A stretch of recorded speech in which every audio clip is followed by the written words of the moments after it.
This is our new standard IAS 20, and today we are going to cover this standard, and this standard relates to the borrowing cost.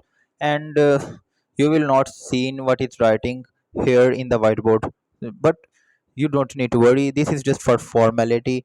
You don't have to write anything. All you need is just keep your mind active, and what requires from you, the only thing, all I am saying, just you have to repeat these things in your mind and keep your mind active. You don't have to write anything, just work like a flow, and everything that comes to your mind will be in a story way, and you can memorize it and retain it for a longer time. And when your class teacher explain the standard to you, this will be very helpful for you to understand your class teacher's lecture more efficiently. And first of all, I will just first create the integration or connection of this standard with the previous two standards that we have covered in the previous videos. And the first one is the property, plant and equipment. And in that standard, we covered the purchase of machinery or property or plant or equipment. And then it comes to the business, and then we choose the depreciation method, and we find the carrying value. Disposals also taking place in the ordinary course of the business, but our main point is the depreciation. We less it from the cost and we find the carrying value.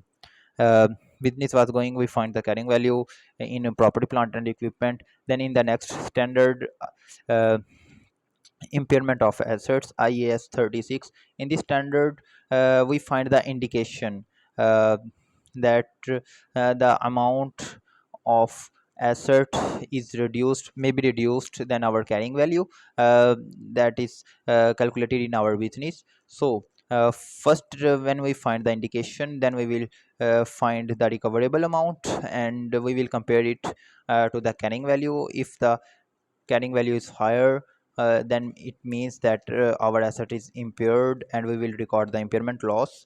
And in the next year there may also be uh, the reversal of impairment loss if the market conditions change, or we made some improvements in the assets, so that the asset performance is improved, and it can also compete with the new technologies. So then at that condition, we can reverse the impairment loss, but up to the extent of the previous impairment loss. We cannot uh, uh, recover the more loss than we have recognized.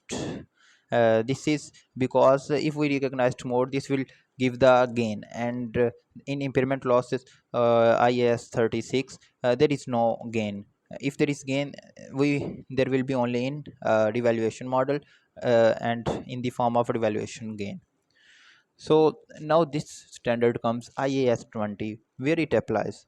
Business was going in a normal way: property, plant and equipment, depreciation, we find indication, we find then impairment. IS 20, business is working in our factory, machinery working. And let's suppose our company is doing some big project, and government wants to support that project because that project is maybe beneficial for community, for economic growth. Maybe that project will bring some employment. So then the government give the grant in that situation. And there may be two types of grants. First one is grant related to asset, next one is other than assets. So if we first talk about the grant related to assets, uh, business is working in factory. We do production from the machinery, we bought some heavy machinery. So in the purchase of that machinery, government supports us. And other form, other type of grant is which is other than asset, and it may be related to the operations of the company. Maybe the company wants to support that company because the company is doing well, so that they can just give the grant to, so that they can improve and operate efficiently and can attract the investors for the growth of the business. There may be related to the expenses. I will cover each and everything. I am just giving you the overview and integration with the previous standards. So uh, These are the things I think that you will feel difficulty in watching. So I will just explain all of them, and this is just for my assistance. We can say that it is, I write all these points in a flow and in a sequential order so that I can explain each and everything in a flow. And all you need is just repeat all of that story in your mind. We have built the connection with the previous standards. Why the standard comes, uh, for the operations or for the asset? Two things covered. No, we receive grant from the government. What is government? Government may be any institution, maybe local government, international government. International maybe IMF, WHO, World Health Organization, and they can all give the grants to any company. So these are all the governments, and they can give grant to any company. uh, when they give the grant, they may imply some conditions. Like if they are giving grant related to the assets, the condition may be that we have to use that machinery for that production of that specific product, and we cannot dispose that asset before 5 years, and we have just comply with these conditions. Other may be the grant related to operations, and there may also be the grant in which company gains some benefit, but it adds no value to the business in terms of numbers, we can say. uh, this may be advice. Like if government gives assistance that you can use this project not this way but this way, so the method they told us, this method is just an advice, so we will not include this in our uh, financial statements. So this is just a, we can say, an unseen help from the government. Specific conditions, okay. Now we have covered grant related to asset, and now we are going to do the recognition of the grant. uh, let's suppose the company is doing well and machinery is working, operations are doing efficiently, and the company receives grant from the government. And now, what will be the recognition criteria? Recognition criteria means whether we should have to write this in the financial statements or not. Uh, there are two conditions. First one is, uh, company should have to comply with those conditions. There should be the reasonable assurance, because those conditions relate to the future, so that's why we can just give the assurance, and that assurance should be reasonable. And other one is, there is the reasonable assurance that company will receive the grant from the government, and the government, you know that they give the grant. So the main thing is just fulfill the conditions uh, according to current level.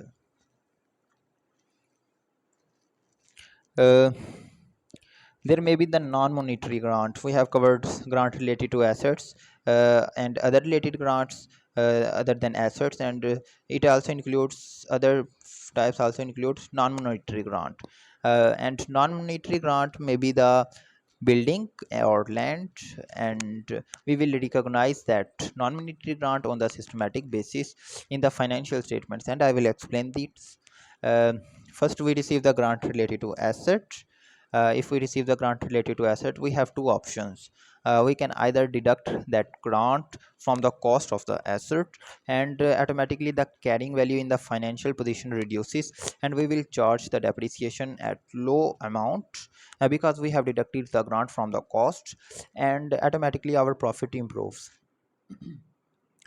Other method is, grant may be treated as deferred grant, and in this we will show that we have received grant, and we are allocating that grant on the basis of useful life. So uh, the grant in which we treated it as a deferred grant, they are mainly used by the listed companies or NGOs who wanted to show their users that we have received grant. But if we deduct the grant from the cost of asset, then uh, then received the grant from then we don't know that how the company received grant, whether they have not, because we will only see the deducted amount in the financial positions and in the uh, profit and loss statement. And maybe they can be this method can be used to show the operating efficiencies. Covered this. And no grant related to the income.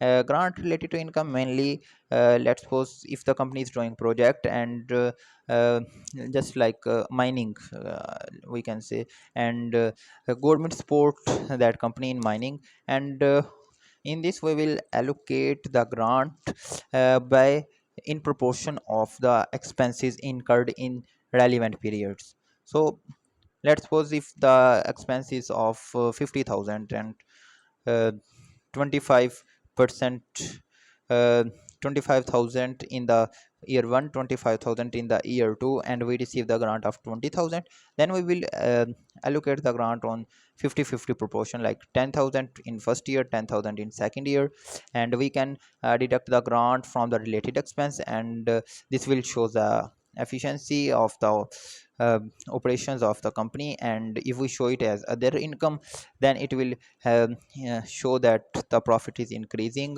because the other income amount is showing in the financial statement of profit and loss statement. So they both have different uses, and company will use a method according to their current situations, and which will be helpful for their situation and market.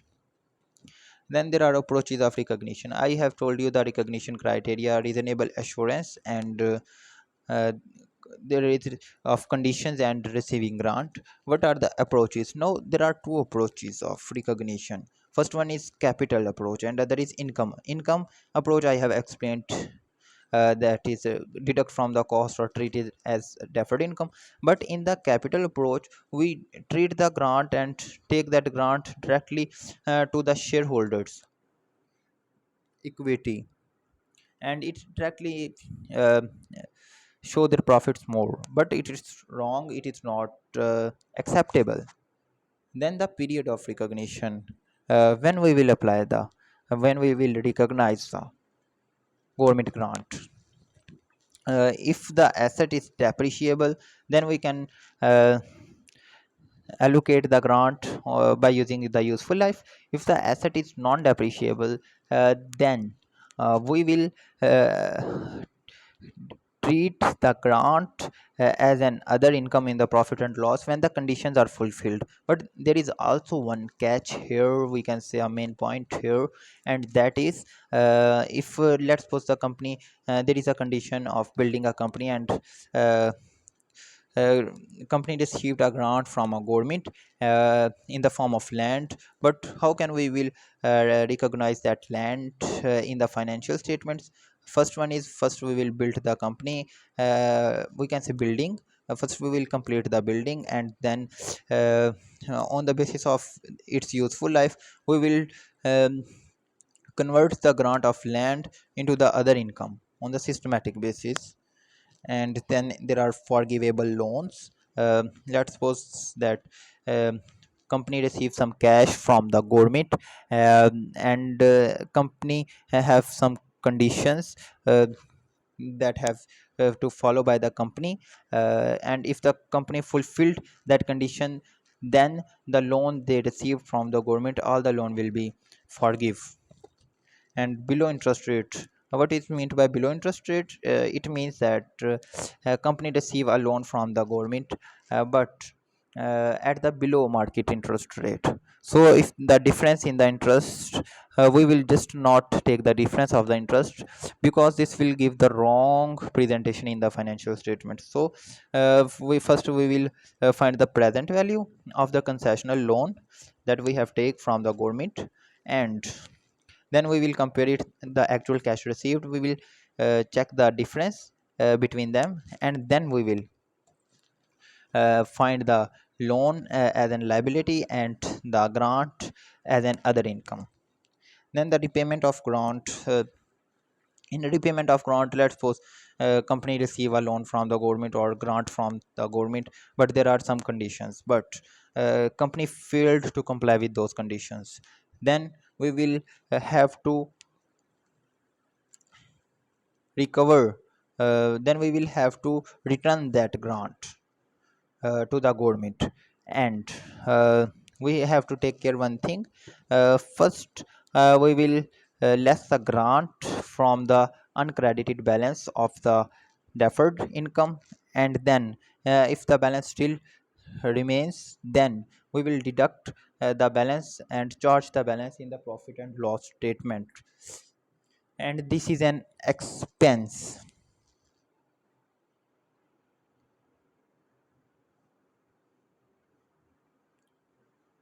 There may be the repayment in the full or maybe the half, depends upon the situation, and repayment is okay. There is one point that I am forgetting, but I think that there is also the one point here. What is it? In repayment of grant to the government,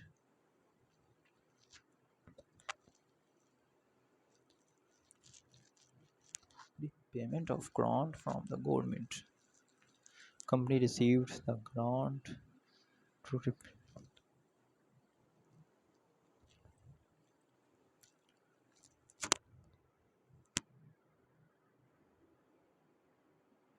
the grant from sorry guys, I think I know that there is one point here, but my mind is not catching, but just send signals to my mind that there is also one main point here, but not getting, so that's I just move to the next lecture, maybe that point come, if not then we will just end it.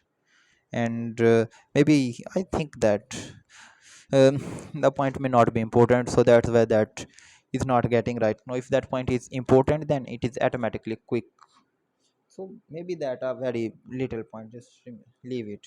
Now the disclosures, we have to give the disclosures of the grant. First one is we will just give the disclosure of our policy. What is policy? Whether we are deducting the grant from the cost or we treat it as an deferred income. Then we will also show the numbers, how much grant we received, and then we will also show the conditions which is attached to that specific grant. So this is the whole government grant IAS 20, just a very little concept, and just try to build that things, just like I'm telling you, make the connections with the previous standard, why this standard needs, how it comes, and how it applies, just a logical flow. So this is done, and in the next videos we will come with other standards and cover the standards one by one, and you will get the full uh, basics of all the standards, and then you can understand your cross teachers lecture very clearly and effectively. Thank you so much.